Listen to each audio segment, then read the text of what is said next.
Hi, hello everyone. Welcome to my channel. I'm Charke. So let's start week 6 vocabulary. So ఈ week vocabulary అయితే చూద్దాం చూడండి. So what is the first one here? Argument అంటే increase. So argument అంటే ఏంటి? Increase అంటే పెరగడాన్ని మనం ఏమని చెప్పొచ్చు? ఆర్గ్యుమెంట్ అంటాం. For example his wages are argumented. So అతని యొక్క వేజెస్ అనేవి ఇంక్రీజ్ అయ్యాయి, పెరిగాయి అని చెప్పొచ్చు. నెక్స్ట్ రెన్యూవబుల్ అంటే రీయూజబుల్. సో ఎప్పుడైనా మనం రెన్యూవబుల్ అంటున్నాం అంటే ఏంటి మీనింగ్? రీయూజబుల్ అంటే రీయూజ్ చేసుకోవచ్చు అని మీనింగ్ వస్తుంది. ఓకేనా? రెన్యూవబుల్ అంటే ఏంటి? రీయూజబుల్. నెక్స్ట్ అవర్ట్ అంటే ప్రివెంట్. అవర్ట్ అంటే ఏంటి? ప్రివెంట్ చేయడం. So to avert a strike. So స్ట్రైక్ని ప్రివెంట్ చేయడానికి సో నెగోషియేషన్స్ మేడ్ చేశారు అని చెప్పొచ్చు. So for example negotiations are made to avert a strike. So స్ట్రైక్ని ప్రివెంట్ చేయడానికి కొన్ని డిస్కషన్స్ అయితే జరిగినాయి అని చెప్పొచ్చు. సో అవర్ట్ అంటే ఏం చెప్పొచ్చు? ప్రివెంట్ అని చెప్పొచ్చు. నెక్స్ట్ ఓడ్ అంటే ఏంటి? ప్రామిస్. సో ఓడ్ అంటే ఏంటి? ప్రామిస్. సో ప్రామిస్ అనొచ్చు, కమిట్ అనొచ్చు, స్వేర్డ్ అనొచ్చు. సో మనకి సినోనియమ్స్ చాలానే వస్తాయి. సో ఓడ్ అంటే ఏంటి?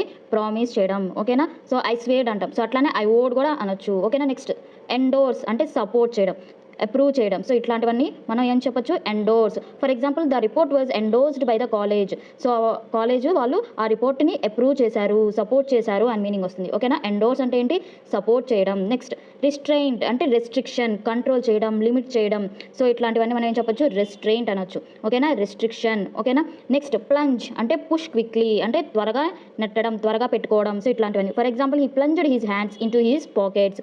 సో తన హ్యాండ్స్ని తన పాకెట్స్లో త్వరగా పెట్టుకున్నాడు అని అర్థం వస్తుంది. ఓకేనా? సో ప్లంజ్ అంటే ఏంటి? Push quickly.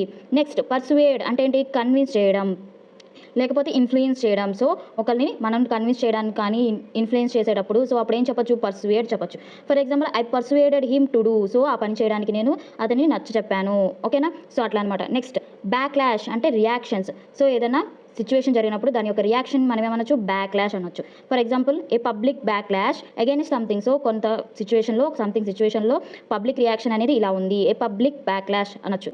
సో బ్యాక్లాష్ అని అంటే ఏమొస్తుంది? రియాక్షన్ వస్తుంది. ఓకేనా? ఎయిల్మెంట్స్ అంటే ఇల్నెస్. ఓకేనా? సో స్టొమక్ ఇల్నెస్ అనొచ్చు. సో ఇల్నెస్ అంటే ఏంటి?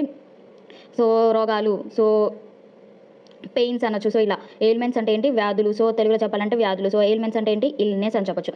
నెక్స్ట్ పర్సిస్ట్ అంటే కంటిన్యూ. అంటే కంటిన్యూగా ఏదైనా వర్క్ చేసేటప్పుడు సో కంటిన్యూగా జరుగుతుంది వితౌట్ గ్యాప్స్. సో అప్పుడు మనం ఏం చెప్పొచ్చు? పర్సిస్ట్. సో మనం ఎప్పుడైనా కూడా సో చదివేటప్పుడు కూడా మనం బాగా పర్సిస్టెన్స్గా వర్క్ చేయాలంటాం. అంటే ఏంటి? కంటిన్యూగా వర్క్ చేయాలి. సో మధ్యలో గ్యాప్స్ ఇవ్వకుండా అని చెప్తాం. సో కాబట్టి పర్సిస్టెన్స్ అన్న కూడా ఏంటి? కంటిన్యూయేషన్. సో కంటిన్యూగా చేయడం. So for example if the pain persist consult a doctor. So నీకు ఇంకా పెయిన్ కనుక ఉన్నట్లయితే డాక్టర్ని కన్సల్ట్ చెయ్యి అని మీనింగ్ వస్తుంది. సో పర్సిస్టెన్స్ అంటే ఏంటి? Continue, persist, continue. ఓకేనా? సో ఎప్పుడైనా సరే మనం వొకాబులరీ చదివేటప్పుడు ఏం నేర్చుకోవాలి? ఒక వర్డ్ చదువుతున్నాం అంటే దాని యొక్క మీనింగ్ వెంటనే మనకి నోటికి రావాలి. ఇప్పుడు పర్సిస్ట్ అనగానే కంటిన్యూ అని మీకు మైండ్లో స్ట్రైక్ అవ్వాలి. సో అప్పుడే మనకి వొకాబులరీ స్ట్రాంగ్గా బిల్డ్ అవుతుంది. ఓకేనా? నెక్స్ట్ అంబిగ్విటీ అన్సర్టైనిటీ అంటాం. సో అంబిగ్విటీ అంటే ఏంటి? Uncertainty, unclear. సో క్లియర్గా లేకపోవడాన్ని మనం ఏమంటాం? అంబిగ్విటీ అంటాం. సో మనం ఆల్రెడీ వ్యాగ్యూనెస్ అని నేర్చుకున్నామా? వ్యాగ్యూనెస్ అంటే ఏంటి? క్లియర్గా లేకపోవడం. అన్క్లియర్ అని నేర్చుకున్నాం. ఇంకోటి కూడా నేర్చుకున్నాం. ఏంటిది? అది ఈక్వివొకేషన్. సో మన వొకాబులరీ అనేది ఎవరైతే వీక్ 1 నుంచి ఫాలో అవుతారో వాళ్ళకి ఈ నేను చెప్పే వర్డ్స్ అన్ని తెలుస్తూ ఉంటాయి అనమాట. అంబిగ్విటీ అంటే ఏంటి?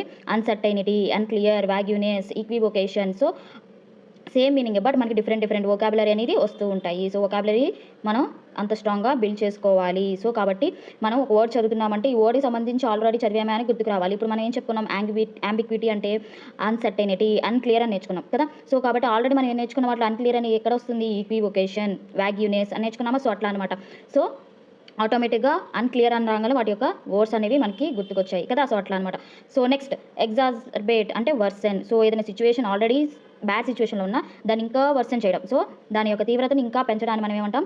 ఎగ్జాజర్బేట్ అంటాం. ఏంటిది? ఎగ్జాజర్బేట్ అంటే ఇంటెన్సిఫై చేయడం, పెంచడం, దాని యొక్క తీవ్రతను పెంచడం. ఓకేనా?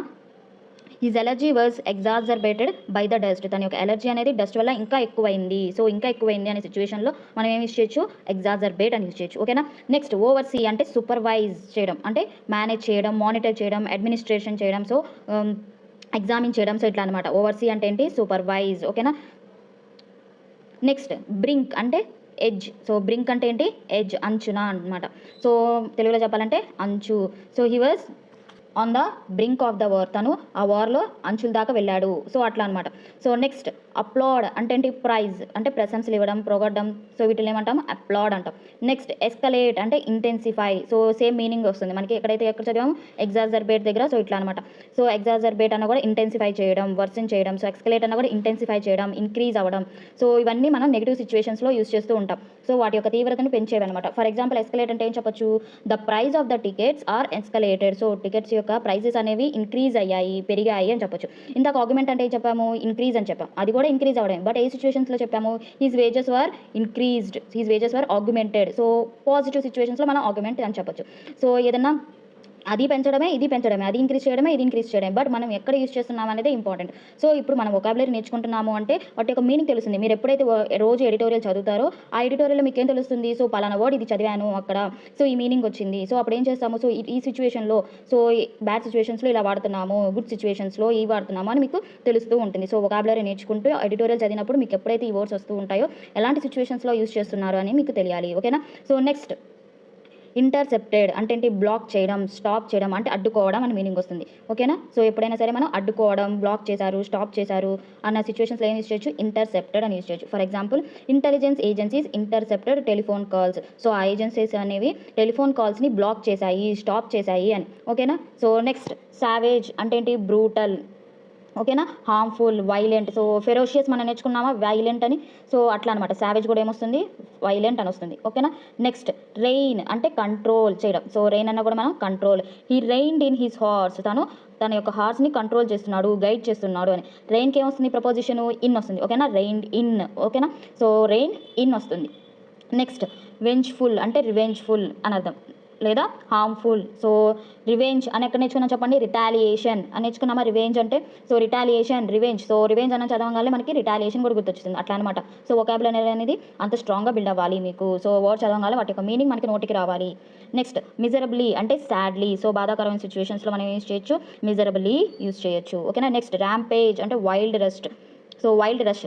So for example several demonstrators rampaged through the city. So several demonstrators rampaged through the city. So కొంతమంది డెమాన్స్ట్రేటర్స్ వెళ్ళారు సిటీ ద్వారా, అంటే బల్క్గా వెళ్ళారు, ఎక్కువ మంది వెళ్ళారు. సో అది అనమాట.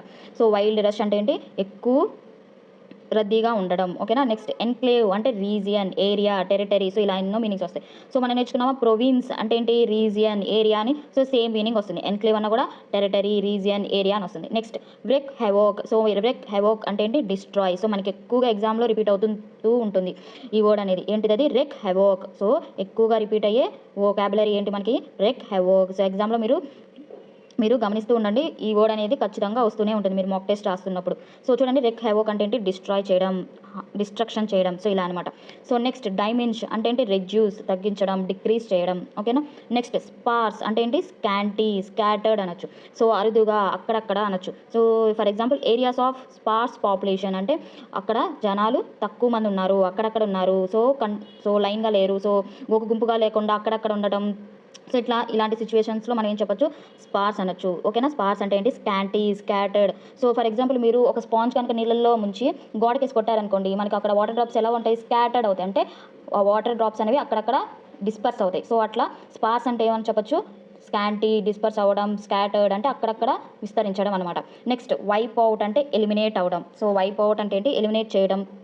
సో ఇలా అనమాట. So for example his wages are wiped out. So తన యొక్క వేజెస్ అనేవి అయిపోయాయి. నెక్స్ట్ డిస్కంటెంటెడ్ అంటే ఏంటి, డిస్సాటిస్ఫైడ్. సో సాటిస్ఫైడ్గా లేనప్పుడు మనం యూస్ చేయొచ్చు, డిస్కంటెంటెడ్ యూస్ చేయొచ్చు. ఓకేనా. For example he was discontent with his wages. తన యొక్క వేజెస్తో తను సాటిస్ఫై అయ్యలేడు. సో డిస్సాటిస్ఫై ఉన్నాడు అని చెప్పొచ్చు. నెక్స్ట్ డిసర్షన్. సో డిసర్షన్ అంటే ఏంటి, లీవింగ్ అంటే విడిచిపెట్టడం, వదిలిపెట్టడం, అబాండ్మెంట్ అని వదిలిపెట్టడం. For example he deserted his wife. So తన యొక్క వైఫ్ని తను వదిలిపెట్టేశాడు, విడిచిపెట్టాడు అని. సో ఇంకో విధంగా కూడా చెప్పొచ్చు. ఎక్కువగా మన ఆర్మడ్ ఫోర్సెస్లో ఇవి యూస్ చేస్తూ ఉంటాం. సోల్జర్స్ వర్ డిసర్టెడ్. సో వాళ్ళు విడిచిపెట్టబడ్డారు, సోల్జర్స్ అనేవాళ్ళు. సో ఇలా మనం ఆర్మడ్ ఫోర్సెస్లో ఎక్కువగా యూస్ చేస్తూ ఉంటాం డిసర్షన్, డిసర్టెడ్ అనేవి. ఓకేనా. సో ఇలా అనమాట. సో ఈ వీక్ వొకాబులరీ అయితే మనకి కంప్లీట్ అయింది. సో ఈ వొకాబులరీ అనేది మీరు నెక్స్ట్ వీక్ దాకా కంటిన్యూస్గా డైలీ రివైజ్ చేస్తూ ఉండండి. చెప్పాను కదా, వొకాబులరీ నేర్చుకోవడం అంటే ఏంటి, మనకి వర్డ్ చూడంగానే ఆ మీనింగ్ అనేది గుర్తుకు రావాలి. ఓకేనా. So let me know in the comment section that how many of you following our vocabulary sessions so from the first week. ఓకేనా. సో ఎంతమంది మన వీక్లీ వొకాబులరీ అనేది వీక్ 1 నుంచి ఫాలో అవుతున్నారు, సో కామెంట్ సెక్షన్లో మెన్షన్ చేయండి. చూద్దాం ఎంతమంది స్ట్రిక్ట్గా రిగరస్గా ఫాలో అవుతున్నారు.